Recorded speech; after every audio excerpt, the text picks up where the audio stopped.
Hey everyone, my name is Ben Conway and I am the co-founder and COO of Ventana. We are a 3D collaboration platform letting digital product creation teams visualize 3D versions of the product on the web, collaborate with team members, and we allow e-commerce teams to access those same assets, but in optimized versions for distribution for augmented reality, 3D on the web, etc. And today I want to talk about creating a winning 3D strategy. So one of our core beliefs as an organization is that 3D assets should be able to be used from digital product creation all the way directly to the consumer in a very seamless way. Too frequently today, you have digital product creation teams that are creating assets, maybe to replace samples, maybe they're doing some 2D renderings, maybe they're just doing it for assortment planning, decision making, etc. But then you'll have e-commerce teams, you'll have marketing teams actually going to agencies to recreate these assets. So there's a lot of inefficiencies, and we think there's a better way to do things. I'll share my screen.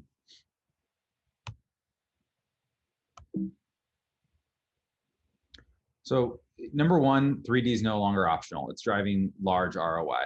So we're seeing all of the major players in tech, Google, Apple, Amazon, Facebook, Snap, invest hundreds of millions, if not billions of dollars into 3D ecosystem. They're preparing for a future that's largely based on 3D, and we're actually starting to see companies get some really significant returns as a result of it. They're also investing heavily in advertising. I'm going to talk about that a little bit because a lot of times people haven't considered that as much as a channel for 3D. You may already know this, but 3D shopping increases sales. So this is based off of numbers from Shopify and their merchants who are utilizing 3D. They're seeing 2x increases in conversions, 40% reduction in returns. This can be super helpful for footwear. It can be really helpful for objects where size is really important. So think about accessories, handbags, things like that, where it's very helpful to understand what's the size of this object that I'm purchasing. We're also seeing a lot of showrooms move to digital. So all the big shows have gotten canceled this year for buying. So a lot of companies are using digital showrooms instead to help with the B2B buying experience. Finally, we're seeing physical samples getting replaced with 3D, and we're seeing really, really good results from that. So while you'll never be able to fully replicate what it's like to hold a shoe in your hand, you can get a very strong sense of the quality, the style of the asset via a 3D representation, whether that's web-based or using augmented reality. Another thing that we're seeing is we're working with partners like Mesh One. They're a product testing company, and they are doing product testing before these shoes have ever even gone into production. So they're actually sending 3D versions to thousands of testers. They're looking at 3D representations, adding comments, so you're getting feedback much earlier in the design process. Some other stats that I think are really interesting is that there are 83.1 million US consumers actively using AR on a monthly basis. So we keep talking about it like it's someplace in the future, but it is actually here today. And a lot of people are actually utilizing it. 61% of people prefer an AR experience from retailers. And people also want to be able to do customization in AR. Here's a video that I think really helps drive this home. So this is using Snapchat. So AR is not like something that you just need to build into your app, although you absolutely can if you're looking at shoe try-on in particular. Snapchat has Snap ML lenses, so people are actually able to build shoe try-on experiences directly within Snapchat very, very easily.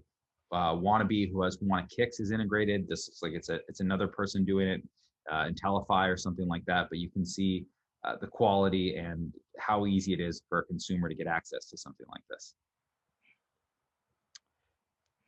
Facebook is the largest AR platform, so it's using Spark AR.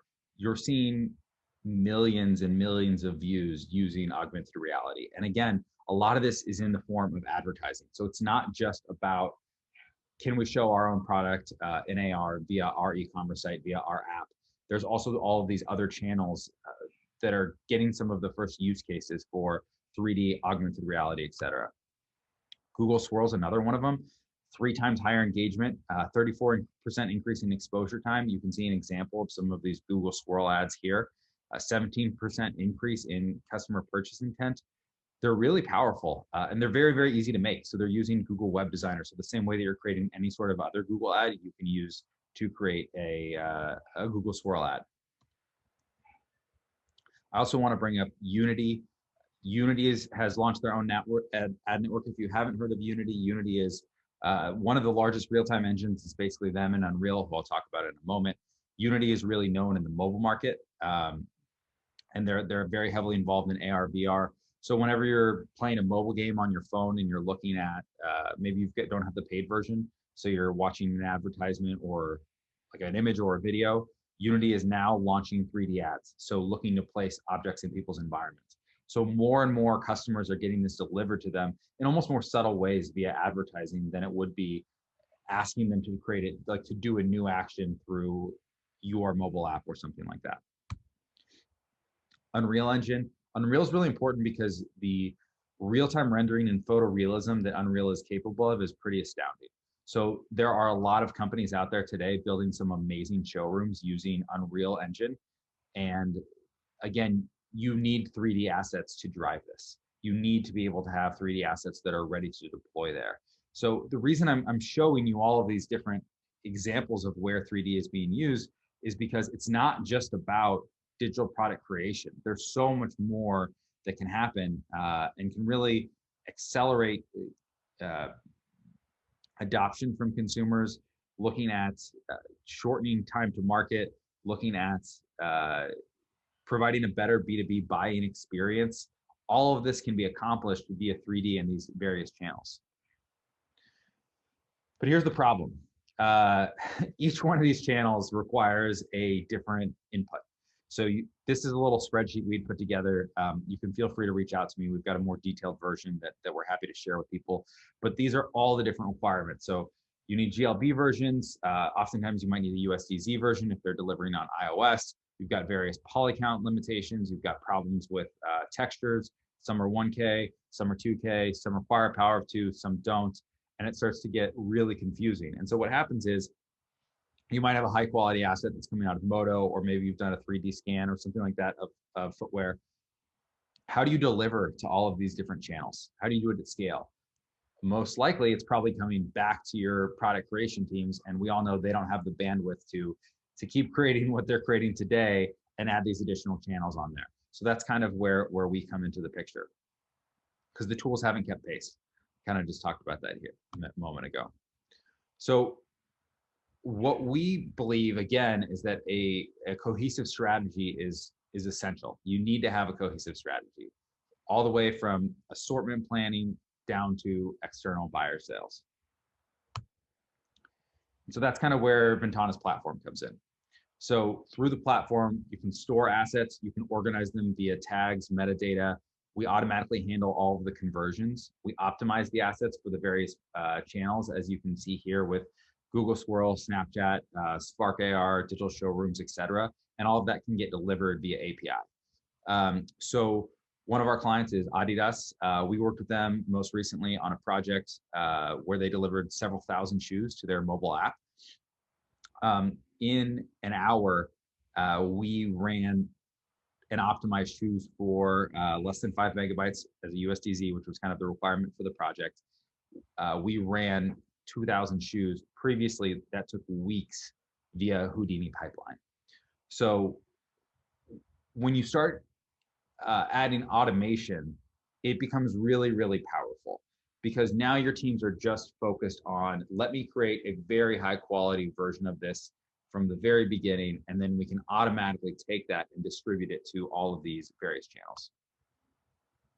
Here's an example of, this wasn't actually from that project. I think this was a shoe that we had originally used as a test case to show them what was possible. I think we might have purchased it originally, but you can use the QR code and place it on a table on the floor and see it in augmented reality. The way we're able to do this is through patented optimization. So we have written algorithms that allow us to automatically decimate these assets with really high fidelity. So we maintain areas of detail where we can maintain areas of detail. We do more decimation where there's opportunity for more decimation. And we're even working on texture aware decimation. So based on the type of texture that is covering those polygons, applying a different level of decimation so that if you've got a shiny surface, for instance, you don't over optimize it. Here's an example of a pair of jeans. This one from 102 megabytes down to 7.5. The other thing we're doing quickly on the optimization is we're optimizing textures, resizing textures, cropping textures, applying different levels of compression to the different maps, diffuse, normal, specular, met roughness. Also handling a lot when it comes to standardizing these 3D files, right? So as you all know, what you're getting out of Modo might be different than what you're getting out of Keyshot, which is definitely different than what you're getting out of Romans CAD. So one of the things that we do is we fix normals that are flipped. We remove a bunch of extraneous data from the model. The idea is that once it's on the platform, then it is sanitized so it can get used everywhere else. Again, here's an example of some of the stuff that we're doing to fix those issues. Cropping textures to power of 2. A lot of programs are really inefficient when they're exporting textures. A lot of 3D artists are not necessarily taking the time to make sure all their textures are as small as they could be. So we automatically handle that process. We're also resizing based on textile density. And this is super key because when you're delivering for Snapchat, right, it's all going to be phone based. It will never live on the web. So you don't want to be using crazy high quality, or you can use high quality textures to start, but you want to make sure that you don't have a 4K texture on an asset that's going to live on a mobile device because it won't make any difference.